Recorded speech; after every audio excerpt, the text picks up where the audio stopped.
Hello and welcome to Super Science Saturdays. Today's topic is Earth Science. My name is Sarah Scoggin and I'm the Early Childhood Librarian at the Newburgh Free Library, Newburgh, New York. And this is a program designed for ages 5 to 9 and their caregivers, but welcome to everyone. If you are a Newburgh Free Library card holder, grown-ups, I will put a link down in the description to our ebooks and audiobooks. We have two platforms. One is called Overdrive/Libby, and the other one's called Hoopla. And there are many books, and some are books of experiments and earth science fun for kids. So, for example, one of them is called Earth Science in Your Daily Life by Gina Hagler. There's an audiobook called My First Earth Encyclopedia, an excellent read. And on Hoopla, we have many more of Janice Van Cleve's Wild, Wacky, and Weird Earth Science Experiments by Janice Van Cleve, of course. So if you are a Newburgh Free Library card holder, please do check those out. There are many different topics that are part of Earth science, but I'm going to start by talking about what's inside the Earth. Well, people used to think the Earth was hollow, like this bubble. Some people even thought there were people living inside it, or dinosaurs, or something inside the Earth. But now we know the Earth isn't hollow like a bubble, even though it's round. So if I were to open up the Earth, what would I find inside? Would it just be one solid piece of rock? Well, the Earth isn't just one solid rock, even though it's made of rocks. It's layers of rocks. How many layers are there? Would you say there's 2, 3, 4, 6? Let me know your guesses. Okay, got your guess? I'm going to open it up. If you said 4, you are correct. We have here the inner core. Then this next ring is called the outer core. This whole big space here is called the mantle, and just this thin line around the outside is called the crust. Although this mantle is so big, sometimes we talk about the upper mantle and the lower mantle, but there's really just 1, 2, 3, 4 layers in the Earth. And it's not just solid rock, it's rock that's melted. It's all gooey around here with what we call magma. You may have heard of lava. That's what comes out of volcanoes. We'll talk about volcanoes more later. So if it's still inside the Earth, we call that gooey, hot, melted rock magma. In the middle, in the core, is a lot more solid because it's so squished together. The Earth, with all the gravity, is what pulls the Earth. It wants to be pulled all together to the middle. And the middle is almost completely filled with iron, metal. That's what makes the Earth have magnetic field. You may have heard of a compass that shows you which way is north. That's because it's like a big magnet, huge magnet in the middle of the Earth. How big? Well, it's nearly the size of the moon in this inner core. This crust on the outside is only 1% of the Earth. That means if we cut up the Earth into 100 slices, the outside crust that we walk on and live on would only be the size of one of those little slices. But the outside crust is cool. That's why it doesn't seem like the Earth is very hot, because the outside is cool. So I showed the layers of the Earth with this globe that I cut in half and I could color in the middle. What else could we use to make a model of the layers of the Earth? What could you use to make a model like this at home? Well, we could make a model out of paper.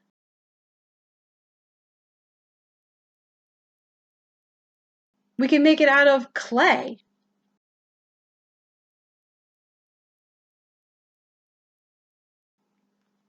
We could even make it out of soap.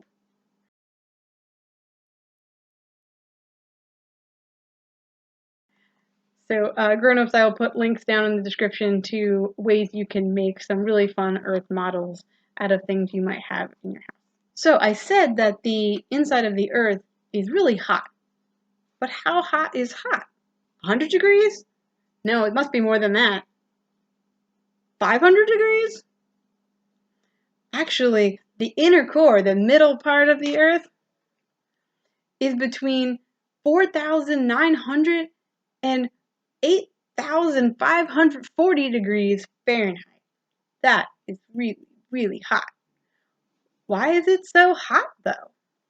Well, when the Earth was first formed, it got a lot of energy from pieces of rock crashing together and being pulled together by gravity. Gravity squeezed it together, and that made it very hot. So, and if you rub your hands together, can you rub your hands like this really, really, really fast? You'll start feeling it getting warm. So, even still, that was billions of years ago that the Earth was formed. But the sun still pulls on the Earth because we're going around the sun, and the moon. But the moon pulls on the Earth too. So the Earth being pulled in, it kind of moves that hot rock around. It doesn't let it cool, and the crust is very tough, and it's hard for the heat to escape. Also, there are some kinds of rocks in the Earth. They're called radioactive. That means that when they change from one kind of rock into another, they have extra energy that they send out into the rest of the magma, and it keeps it hot. Also, rock is really, really dense. It's not very light and fluffy. So different things cool down at different speeds. So a cup full of tea, something liquid, is going to cool down a lot slower than a cup full of air. Sometimes there are pockets of the magma that push up near the surface, and they'll heat up underground water. And that hot steam, it's trapped inside. And when it's boiling inside, it's so hot, it has lots of energy it wants to push out.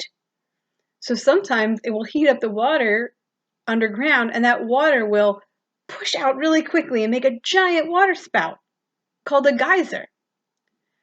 It looks like this.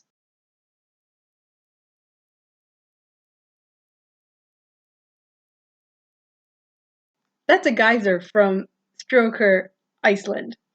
Someone who studies earth science might be called many different things depending on what kind of earth science they study. Do they study the rocks, volcanoes, earthquakes? We'll talk about those more later too. One thing that an earth scientist might study is the shape of the land. The land on Earth has many different shapes. Some of them you already know, like a mountain or a river, but there are many that you may not have heard of, like a butte. Often in places like big deserts, there are tall, tall, skinny mountains. They call those buttes. Here's an example of many different kinds of land shapes and water shapes too. I'll let you take a look at this for a minute.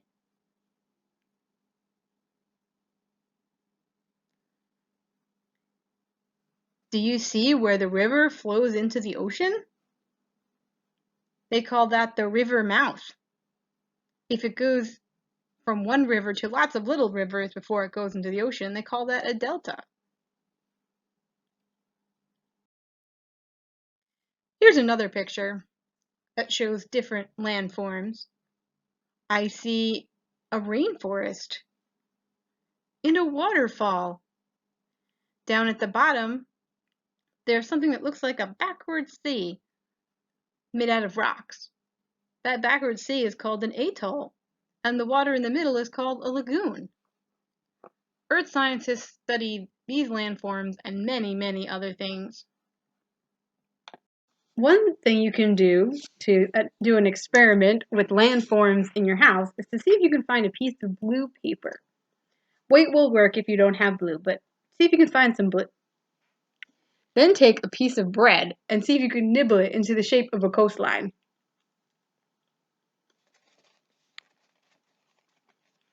So here are my oceans.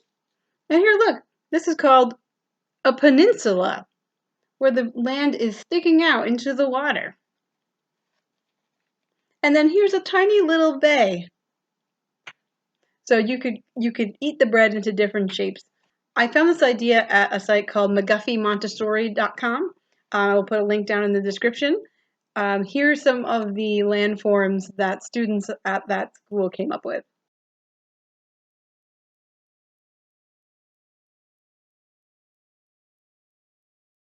Related to landforms is something called speleology.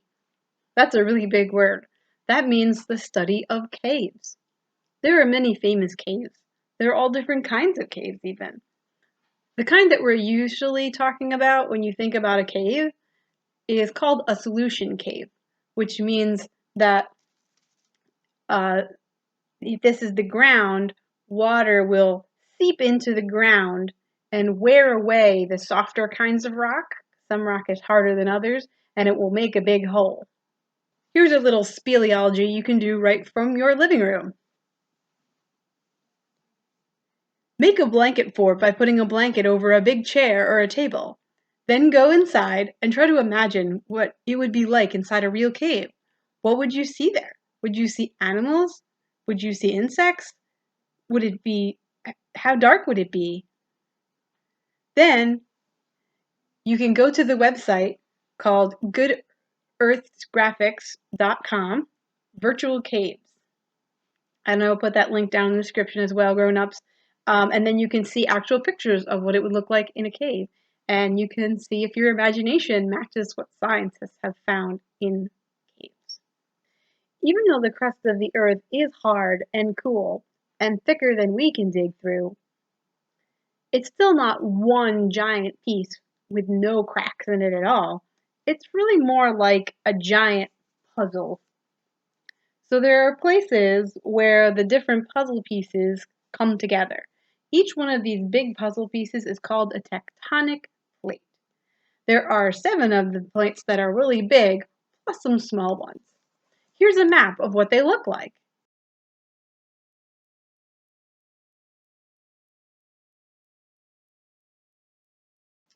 These giant plates don't move around very fast, but they do move some. They drift very slowly. They're moving around.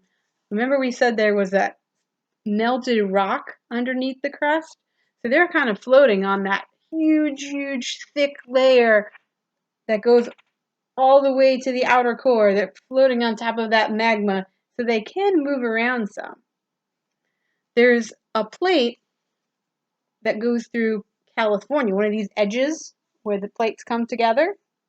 And so that part of California, the whole state is moving just a little bit each year. So the whole state is shifting up and over out towards the Pacific just a tiny bit every year. In fact, the continents shift around every year about as much as your fingernails grow. That's about how slow they move, is how slow your fingernails move. So that's why we don't feel them drifting away if they're moving slowly. The scientists say that it used to be that all the continents were squished together, and over millions of years they moved into where we know them today. This is what they think it looked like back many millions of years ago when all the continents were squished together.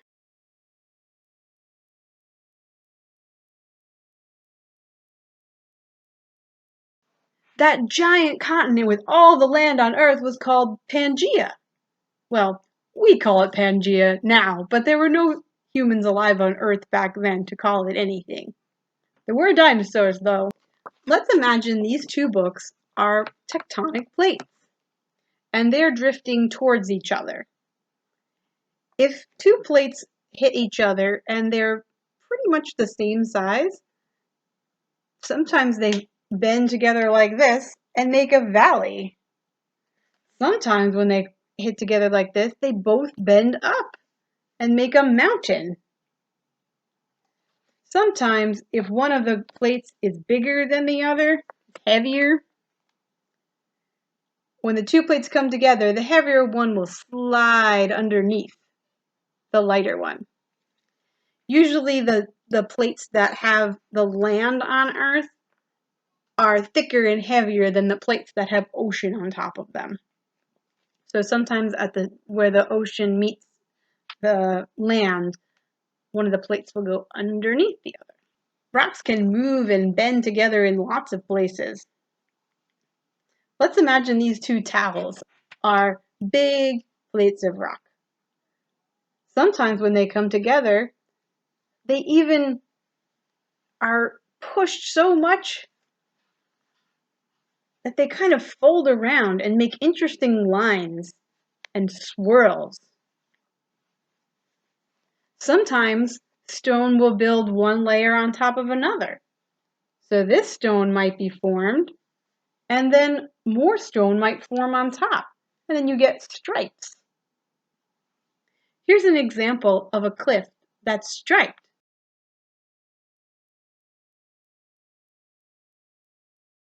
That's a cliff in Susa Bay in Japan. Sometimes you'll see rocks with big scratches and lines in them because a glacier, it's like a giant mountain made of ice that moves very, very slowly, slid down the side of that rocky plate, and that giant mountain of ice made lots of scratchy lines in the rocks.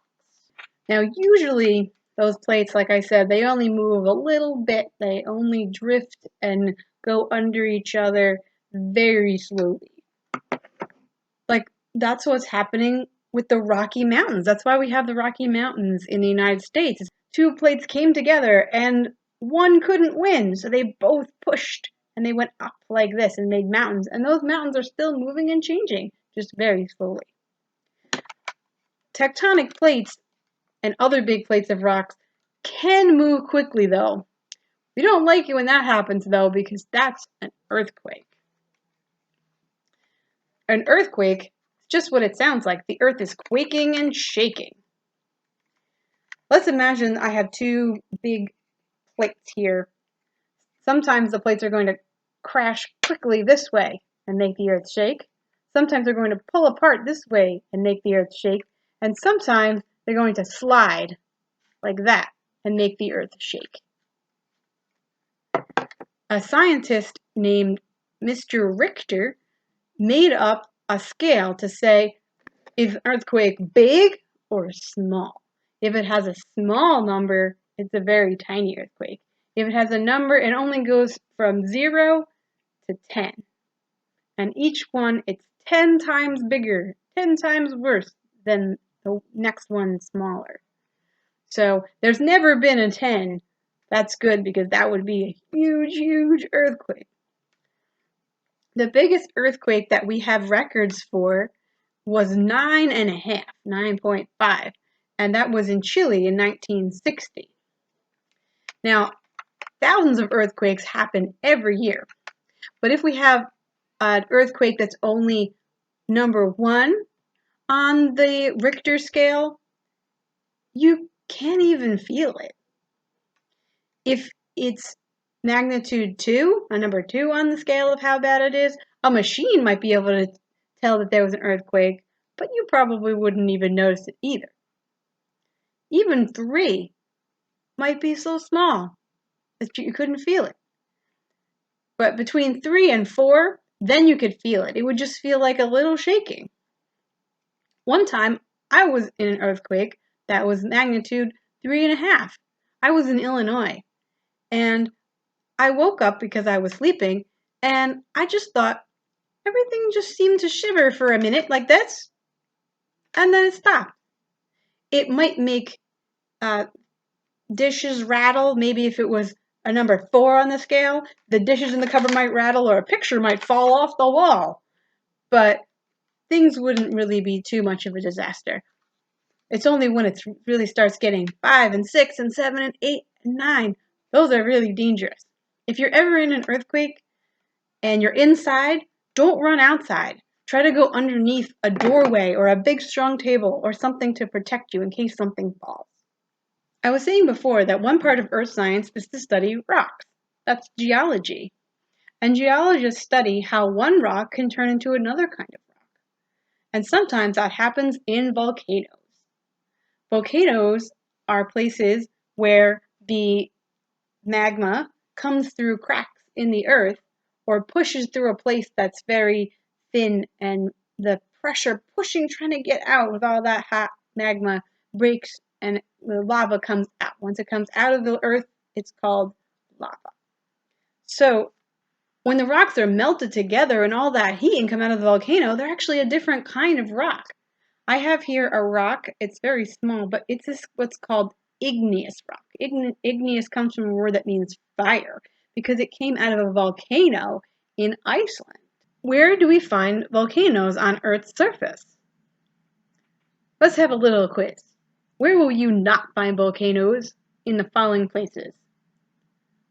Are there no volcanoes in Alaska? No volcanoes in Ohio? Or no volcanoes under the ocean? What do you think?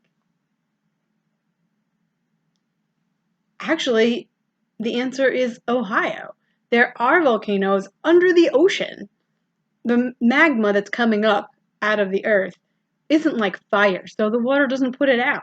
It makes the water really hot down where it's coming out, though. Some animals, sea animals and creatures, they love the hot water.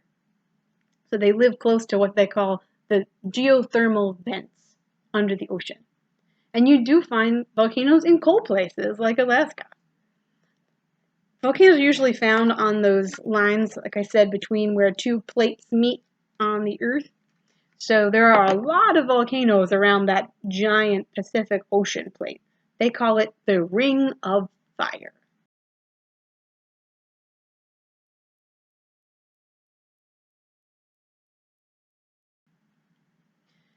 There are volcanoes on islands. In fact, sometimes volcanoes make islands because as the magma comes up, it turns into lava, it goes down the sides of the mountain, then more and more, and the mountain gets bigger and bigger and bigger until it pokes out from the water, out of the ocean, and then the top becomes an island. It's like the island of Hawaii has a lot of volcanoes because it's a volcanic island. Most volcanoes look like mountains. Not every mountain is a volcano, of course, and some volcanoes are rounded on the top. That's what we call a shield volcano. But most of them are cone-shaped volcanoes, like this one, my little tinfoil volcano. And you may have seen this before, but I think it's a fun way for us to imagine what it would be like for the volcano to be erupting with lava coming out of the earth.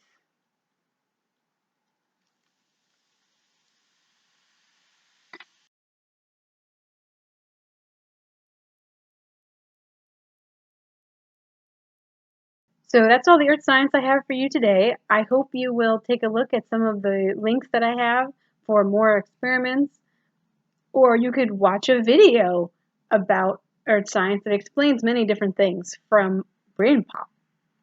It has a robot and his friend. There's also Planet Earth Facts for Kids. That's a fun song with more facts about planet Earth. Finally, A to Z Homeschooling has a list of earth science experiments that you can do. So I hope you enjoyed Super Science Saturday. Thanks so much for watching.